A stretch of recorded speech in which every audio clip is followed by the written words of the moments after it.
Yes, good morning again. Glad to have you here. My name is Jane Dutton. I'm one of the Faith Formation committee members. And this is the final two sessions of the season. And it's a session that was inspired by the Advent theme of Christ is the Light. And we started talking as a committee about it, and Mel, as she always does, makes wonderful suggestions. And so she suggested the two speakers today would be the ideal speakers if we could get them. We got them. So I'm so glad they're here. So let me do a brief introduction. The title that they've given for this session is Revisioning the Value of Darkness. Two experienced death workers explore the light in challenging space. First, we're going to have Reverend Diane Smith speak, and then Merilynne Rush speak. Reverend Diane Smith has been a part of the Angela Hospice team since 2018, bringing with her nearly 20 years in spiritual care in the hospice setting. As a member of the Angela Hospice Executive Leadership Team, Diane wears many hats, including Director of Ministry Engagement, Chief Diversity Officer, and she directs the African American Church Empowerment Project, which she's going to talk about today. Her work prior to Angela Hospice took her all over the world as a missionary in Japan, working as an English lecturer at Osaka Women's Junior College, serving as a lead spiritual care advisor for Arbor Hospice, and she was a chaplain at Community Hospice Care in Southern California. And then Merilynne Rush has been working with families in transition since 1980, first as a home birth midwife and labor delivery nurse, and then as a hospice nurse, end-of-life doula trainer, green burial educator, and home funeral guide. She owns The Dying Year, which is a comprehensive natural death care consulting group. She co-founded and served as first president of the National End of the Life Doula Alliance, USA, co-founded and served as vice chair of the End of the Life Doula Council of the NHPCO, and she has also served on the boards of National Home Funeral Alliance and Green Burial Council. She's very active on social justice issues, examining implicit bias, health disparities, and cultural humility, and feels that doulas are needed in every community. I agree. And so you can see how lucky we are to have them here. So please, we'll begin with Diane, and again, thank you. Thank you. Is this good? The mic is picking me up.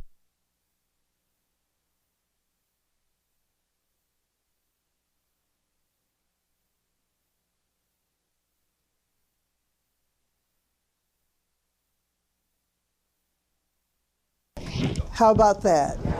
Oh, I could tell. Hello. Now, I know when you hear the word death, you don't think of the light, right? When you hear hospice, you are not thinking of the light.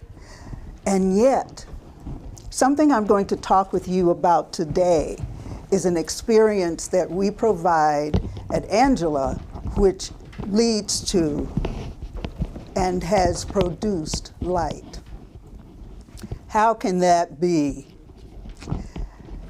Maybe 2015, after one of our ethics committee meetings, and this is a story I heard, not the story I can actually tell from being there.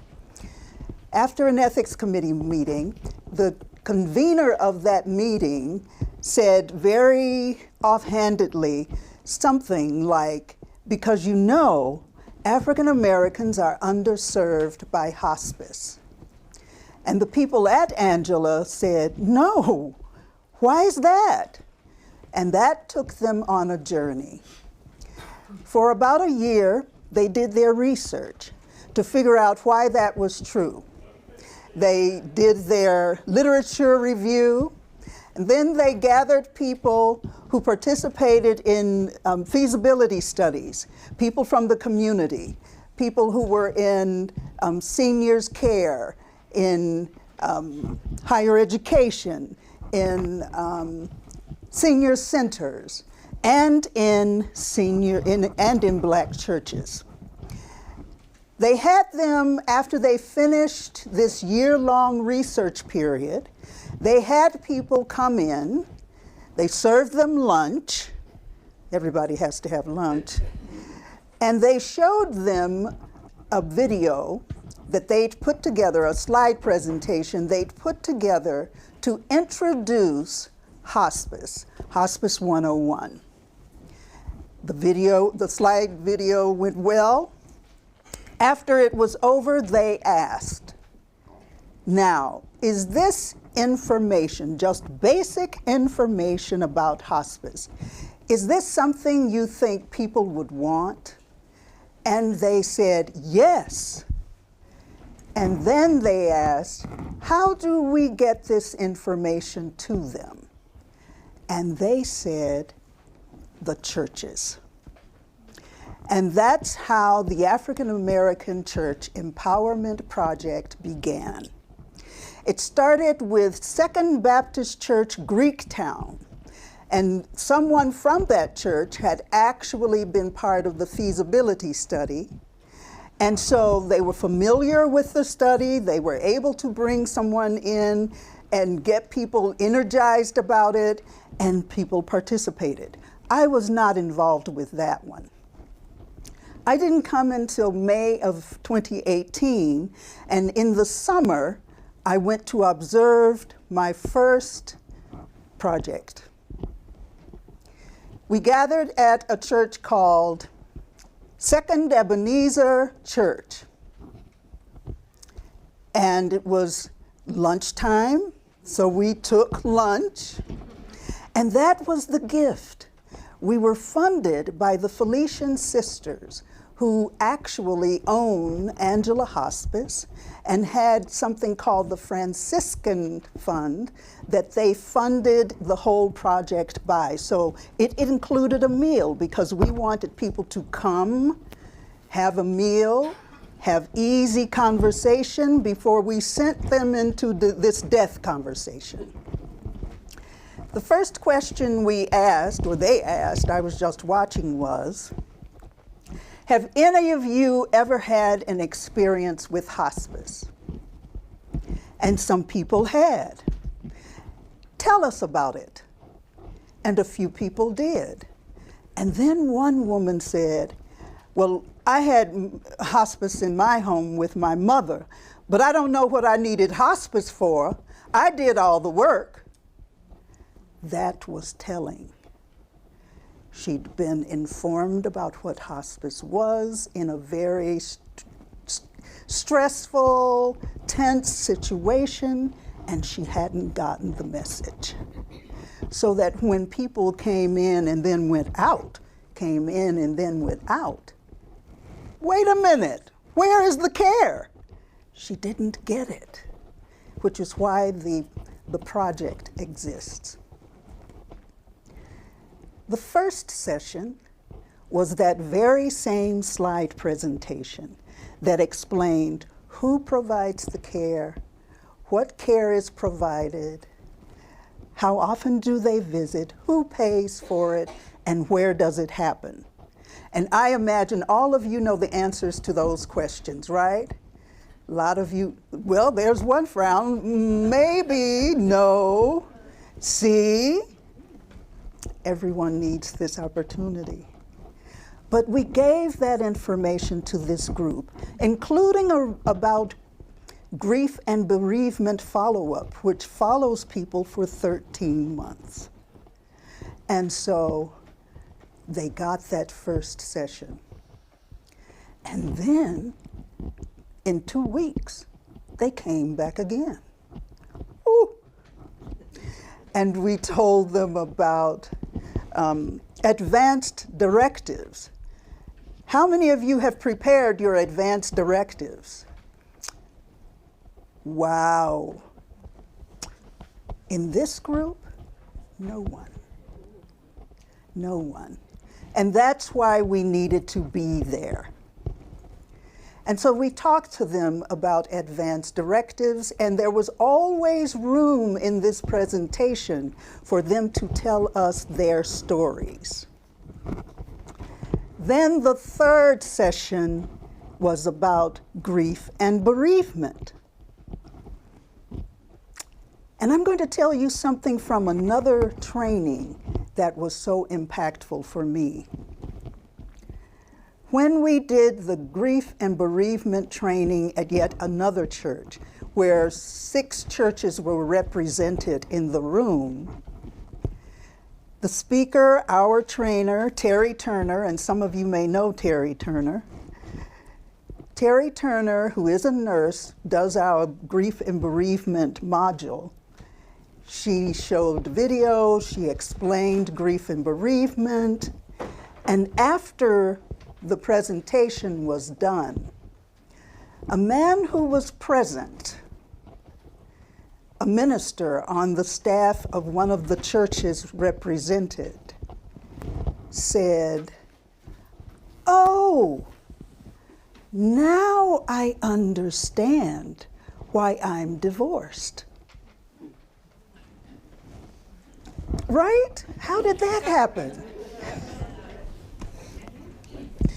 This was a man who'd lost his father, who died, who'd lost his home, which had burned down. And those 2 incidents happened rather closely together. And his wife, something he didn't realize was important, had also lost his father. Not the house, because she wasn't involved there, but she'd lost his father. That was significant, he said, after going through the grief and bereavement module. That was significant because she grew up without a father. And so his father was her father. But he made no room in himself to see her as someone grieving. He focused on his own grief, and so he had no room, no space to comfort her. And he said, "Now I understand why I'm divorced." Session 4 was Ask the Doctor. And in session 4, we show Being Mortal. You've seen Being Mortal. Being Mortal is a documentary done by a physician named Atul Gawande. And he is explaining in this documentary, it's wonderful, it's hard to watch, especially if you're not prepared. But it's a wonderful image of transition and transformation. He was a physician who realized that he was giving patients false hope when he knew there was none. And he had to stop and think about what that meant to the patients he was promising healing to. One of whom was a woman, and this is included in the video, who was pregnant and trying to hold on. She had cancer, she was pregnant, she wanted to hold on until that baby came, and she did. But he did not prepare any of them for the fact that she was going to die soon after.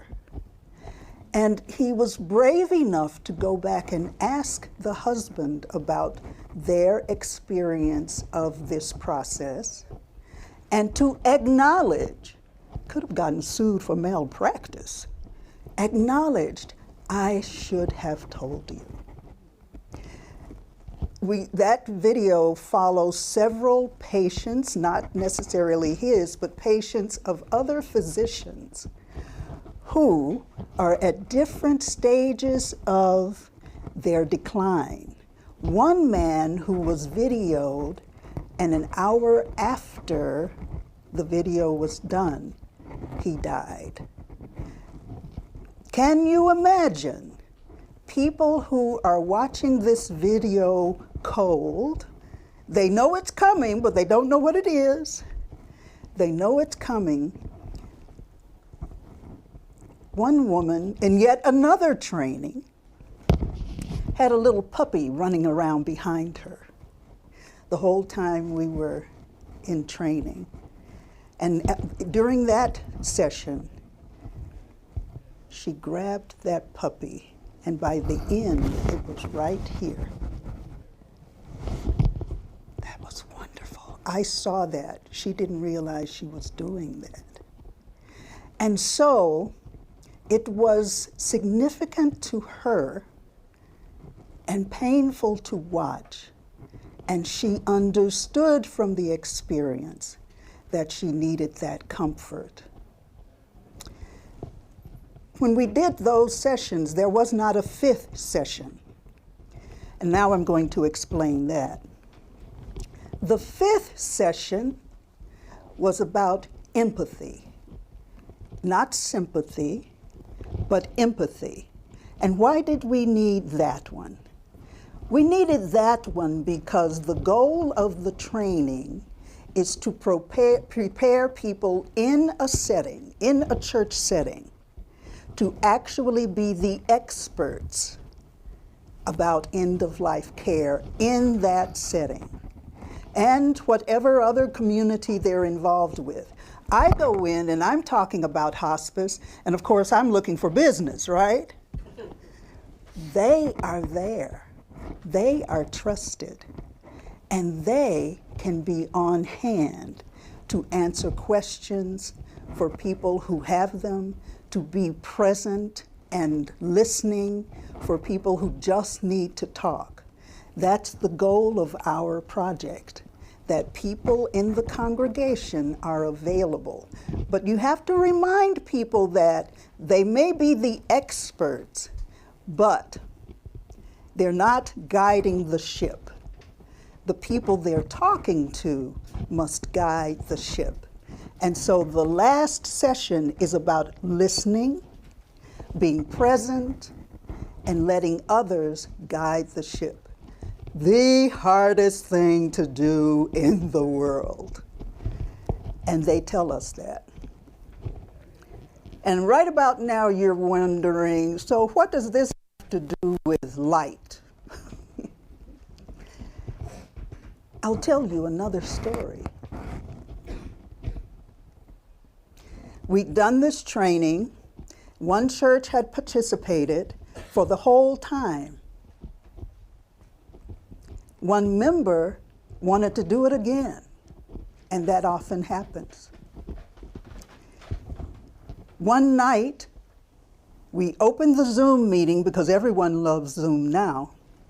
We opened the Zoom meeting, and I look and I see him and I say, "Where are you?" He said, "I'm in the car." This is wintertime, it's dark. I know he's in the car. "Where are you?" "I'm sitting in the back seat, I'm not driving." "Okay. Where are you?" What did he say? "My sister died, and we went down south to the funeral, and we're on our way back, but I had to come to the training." And I'm thinking, oh my God, something's happening here. Something is happening here. The light. The light. Story. I'm a minister, you know I'm full of them, right? We had a training at a church. This was the second group that wanted to be trained at this church.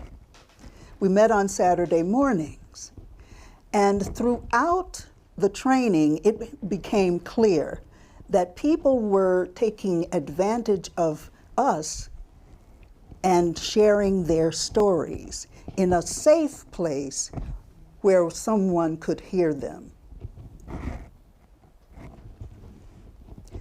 So, the last session of this training, a woman comes in late. "I'm sorry I'm late, but my stepmother, whom she had talked about throughout the training, my stepmother died this morning, and I couldn't think of any other place to go. The light. The light. It's not necessarily about us, it's about the space. It's about safe community. And that's what we became without even realizing that was happening. That is the light, wherever you can provide it. My sister died. My mother died. I lost my job.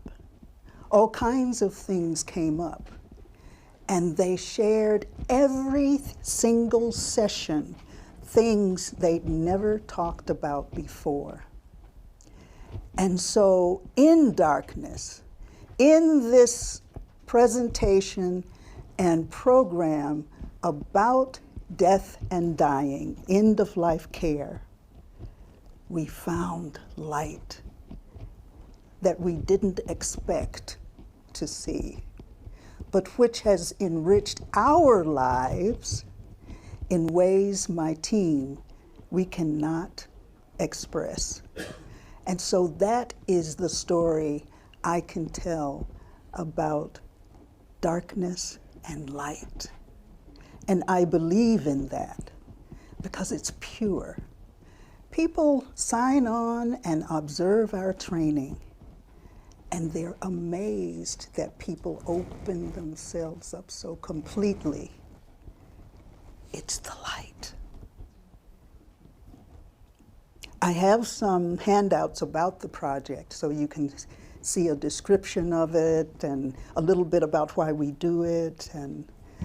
But thank you so much.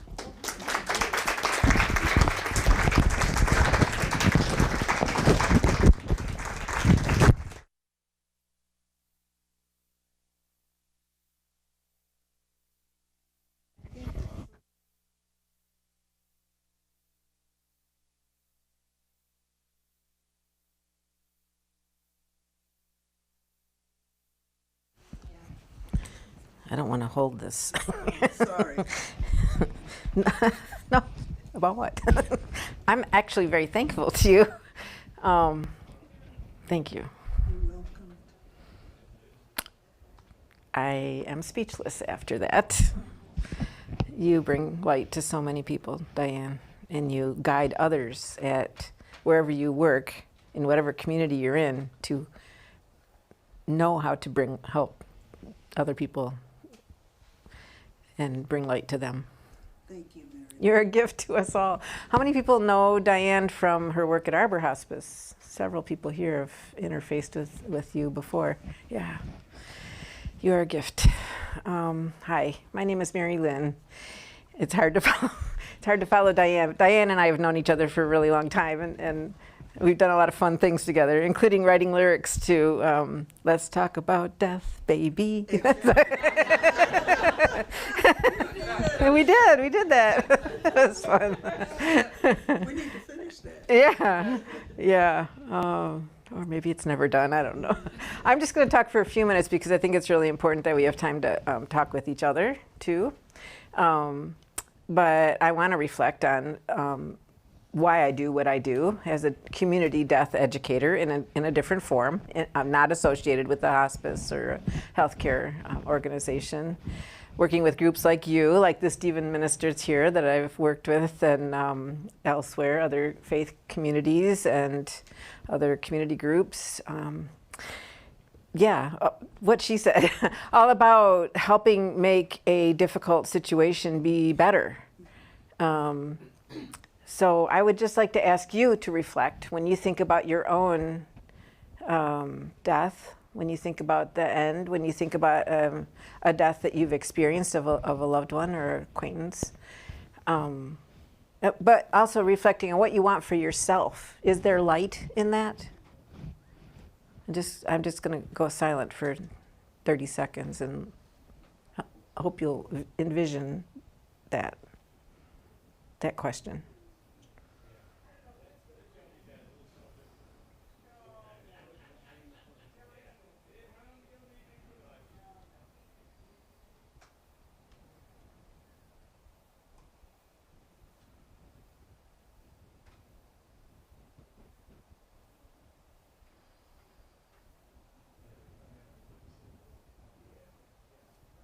So spend some more time with that.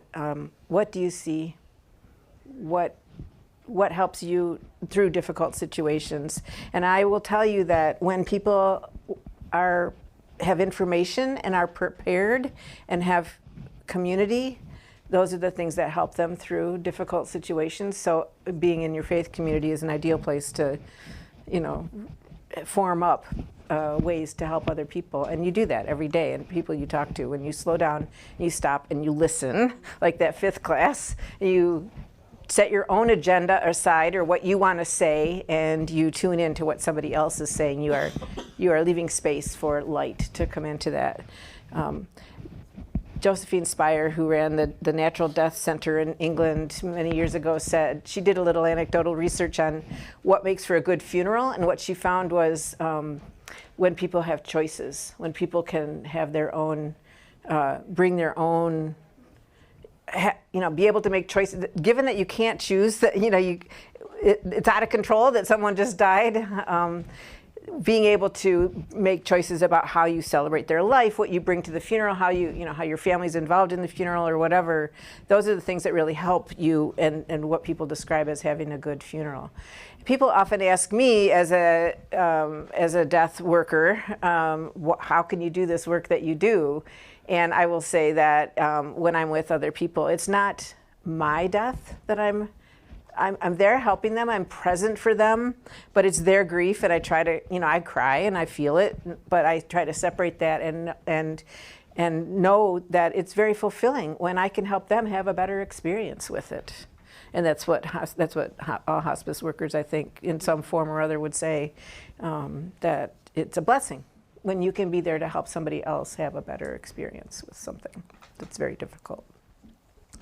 Light, enlightenment, knowledge, those are some of the things I think about. I would also like to mention that having been a home birth midwife and worked a lot in Central America, dar la luz is the way you say give birth in Spanish. Dar la luz means give light, to give light. How beautiful is that? So that's been kind of a guiding light for my life and career, and then switching to being involved with educating people about death care and being prepared and being able to make choices for natural death care. Also, I like to think of as giving light, enlightenment to that situation, and so it applies then too. And it's very similar where people say, well, it's the opposite. I'm like, no, it's kind of the same. You're helping people integrate what this life-changing event, this major transition into their life and experience it fully, which I believe really helps people then grieve. Being able to be more present to it, make choices, yeah. So shall I say more, or should we switch into, it's about 1:15 and we wanted to have time for Q&A. So I guess I'll say a little bit about end-of-life doulas. What I do is I train end-of-life doulas in all communities. I make my training highly accessible to people from all different communities to be able, because we want to turn to somebody who's like us, who understands us at such an important time when we're caring for a loved one who's dying. And so we need doulas in all communities. Doulas are knowledgeable about resources. They've been through caring for somebody who's died, and they're there to help that person figure out what it is they need, whether you're working with the dying person or the family members, to be able to talk about it. So many times I've worked with people who were dying that said, my family won't talk with me. They don't want to, they think I'm giving up if I talk about, trying to plan my funeral or whatever. And so I can't talk to them, and they want to talk about it. And so I'll talk with them, and vice versa. I've talked with family members who are like, my parent or my sibling or whatever doesn't want to talk about it, but I need to talk about it. Will you help us be prepared and be able to go through this with our eyes open, seeing the light? So that's what end-of-life doulas do. Anybody can be an end-of-life doula. Anybody can take end-of-life doula training. Almost 100% of the people that come to us that want to be doulas have gone through an experience with a close person, someone close to them who's died. And they want to share what they learned from that experience and help make it be a better experience for other people. As Diane mentioned, hospice isn't there much of the time. And ideally, you have time to give a lot of education and information to people, but people wait too long to get into hospice. People often, the average length of stay in our country is 7 to 14 days. And hospice is available for, as soon as you know that the end is coming and you stop choosing to do curative treatment, which may be months. And you can requalify if you're there. You can be there longer than 6 months. But people are afraid. There's so many misunderstandings about what hospice is. How many of you have heard hospice will kill you? People rely on their healthcare providers to bring it up when it's time.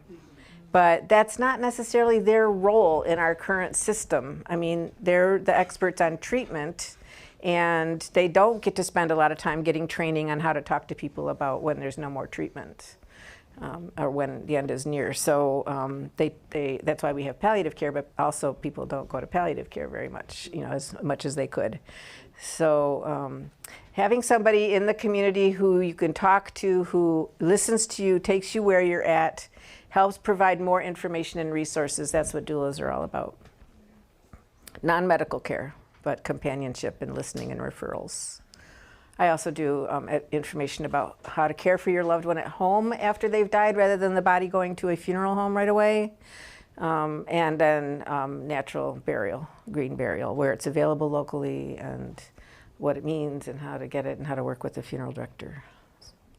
And advanced care planning, that's the other thing I do, and Death Cafe. So lots of different opportunities to get the word out in the community that there are people who are willing to talk about death. Death Cafe, has anybody heard of that? So we meet at Crazy Wisdom, of course. Death Cafe is a international movement. There have been death cafes in like 80 countries, and there's been thousands of them. And it's a social franchise. So this guy set up this, information and guidelines for how to do it. You don't sell anything, you don't have a program, there's no homework or preparation needed. It's free, it's accessible. Eat cake, drink tea, and talk about death to normalize the conversation. And so what we do at Crazy Wisdom is on the third Saturday of every month, at 11 o'clock, right when they open, we invite people to come, and we start out in small groups so that people can be able to talk with just a few people, and just like, why are you here? What's on your mind?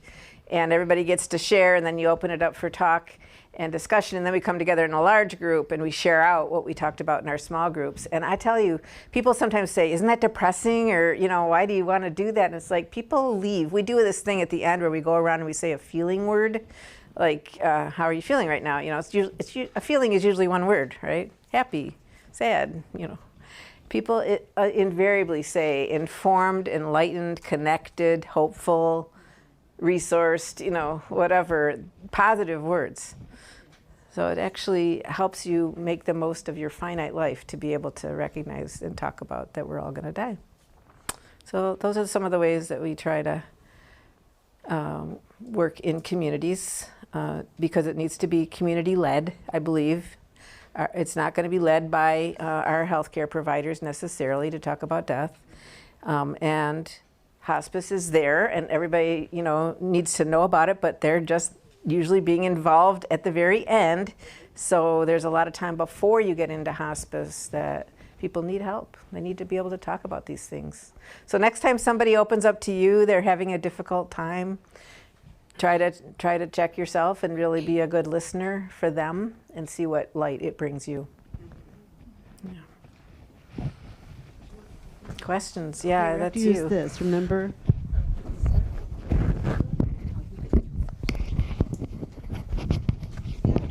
Lightly at the top. Lightly. Yeah, I've learned. Thank you. So, having spent some time in working with hospice, I know that I need to stand up. one of the major problems is people don't come to hospice soon enough, as you said. When I'm thinking of a doula, what time frame are you talking about? When do you call a doula? When should that happen? From as early as initial diagnosis or recognition that this is what you're facing through bereavement. Doulas can be involved. So sometimes we get involved after the death has occurred and help people with the grieving time or the memorialization or whatever. But I've worked with people for months. I've talked to people for years. I had one guy call me early on who said, I know that I'm going to be going sometime. I've got this diagnosis. So far I'm feeling really great. It may be months, hopefully more. But I just got to get some stuff done. I don't want to leave a mess in my garage or my attic or whatever for my daughter and, my stepdaughter and my wife, so anything. I guess that's about doulas. That's about doulas. With the Empowerment Project, the point is that people are in the community, and so and the minister of the churches, those ministers select the people who will participate. They may have a role in the church that qualifies them to be in the group, or they may have experiences that the minister knows. And so we connect with the minister, and the minister makes a decision about who participates, and then those people are available. So and they know the community. So they know how to get in touch with people before people they might just start with, how you doing? I know that this is going on. How are things going? And that would be the opening that would let them listen. Not even with the diagnosis. Not even with the diagnosis, that's right. Just an extension of Margie's question, which is, so this can go through a church, and our church is pretty involved with these kinds of issues and people, but in the wider community, how does somebody connect with a doula? Assuming, of course, that they know that they have to know that it exists. Yeah. So that's a big part of my job, is doing talks like this to get the word out that there is such a thing as end-of-life doulas. So, responding to requests to speak at churches. I just did a radio show yesterday up near Traverse City, articles, and just letting people know what a doula is and that doulas exist, and adding to there has been a lot of write-ups in the media in various ways. So, and then word of mouth is huge. Yeah, people can call me. Go to my website, thedyingyear.org. Go to the National End of Life Doula Alliance website, which is nedalliance.org, and learn more. There's a directory there of doulas. You can, if you have somebody that you think needs a doula and they live in Tennessee, there might be one listed there. So, does insurance cover? Does insurance cover it, or how are you compensated for your time? Well, insurance covers 100% for hospice. No. Not hospice. So we're talking about hospice first. You talking about doulas? No, there's no regulation of end-of-life doulas. So there's no oversight at state, national, any jurisdiction. There's no licensure.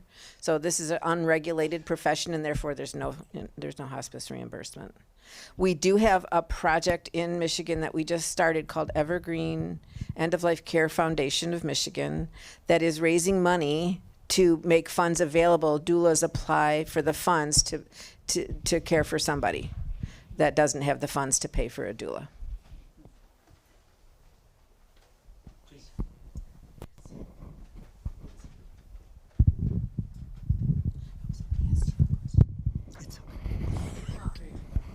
Thanks.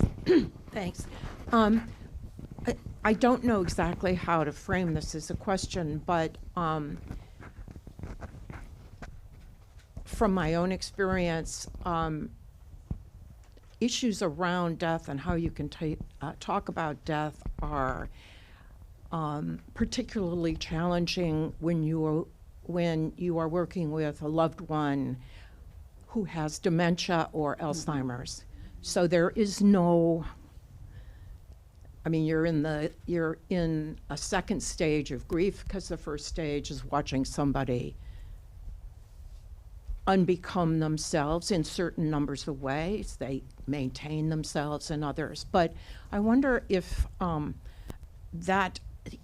what you might say about the challenges of working with people who can't talk or reflect on what death means to them. And so it's always routed through another person, like a son or a daughter or a spouse or a child or whatever. And if you have any, what kind of light is possible in that situation, but how does that affect the lightness of being and the possibility of a lightness of being in this encounter with death? I would say in that case, presence is important, because if they can't have the conversation, you can't communicate with them about it, then how they experience the world around them is important, very important. So being able to let go of trying to give that message to them if they can't have the conversation, but being present in the moment is everything. And the children or whomever might want them informed or might want to explain things to them, but that might be beyond what the person you're describing can do, in which case presence alone and prayer. But presence that you can provide, just be with them freely, open to what they need from you, is everything. Absolutely everything. Question. Are men suitable or eligible to act as a doula? Absolutely. I would say in every training that I do with 10 or 12 people, there's at least one man. And yeah. And other people who don't qualify, don't call themselves man or woman. Yeah. Non-binary. Very important. Like I said, we need doulas in every community. And some people are going to be more comfortable speaking with a man or a transgender person. Time for one more question. There you go. Very briefly, can you hear me? Do you spend any time talking to people about their ideas about the afterlife? Interesting. When I did the radio interview yesterday, I said to the woman that was interviewing me, just one thing I don't want to talk about is the afterlife. Oh, I guess tag Yeah, you I'm get that in. Okay.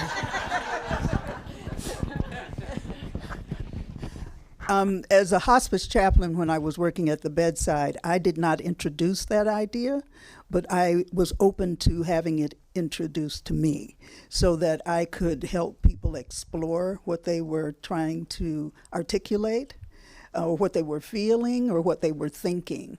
The only time I got even close to that was when people felt that they should not be unhappy, fearful, or struggling with the fact that they were dying. If they were Christian, I would talk to them about Jesus on the cross, who said, "Hey, where are you?" Someone who should have known where God was, but was asking, as is human, was asking, "Where are you? What's going on?" And that's as close as I will go myself, if that's the issue they're struggling with. We do talk about a lot of doulas come to this work because of a particular spiritual perspective and being open to whatever someone's spiritual perspective is. So openness and humility about that, conversation is just what you said. Mm-hmm. I'm aware that some people need to leave to go to get their children or to go to the other service, but I just we're going to pause here, and then these two wonderful women will stay and answer if there's additional questions. But I just want to, in my role, give you both a very small thank you gift. It's a representation of light. It's perfect at this, and I'm going to ask for a round of applause for these two. Yeah.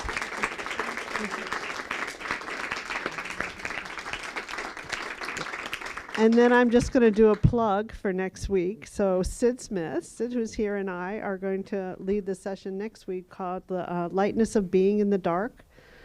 I'm just going to read you the description. This is the season where dark increasingly surrounds us. We say Christ is the light, and we struggle to bring more light into the darkness of the season and let the darkness reveal its own sustaining messages. We will explore how to narrate our personal experience and collective vision in light and in darkness, sharing stories of this form of storying. So we'll hope you join us. That's our last session for the season. But oh my gosh, what a gift you two women are! I am so grateful to Mel for knowing you and suggesting you. So. I think people are free to leave, but if you have questions, will you stay for a couple of minutes to answer? That would be great. I've got the handout back here for Diane. Okay, great. Thank you.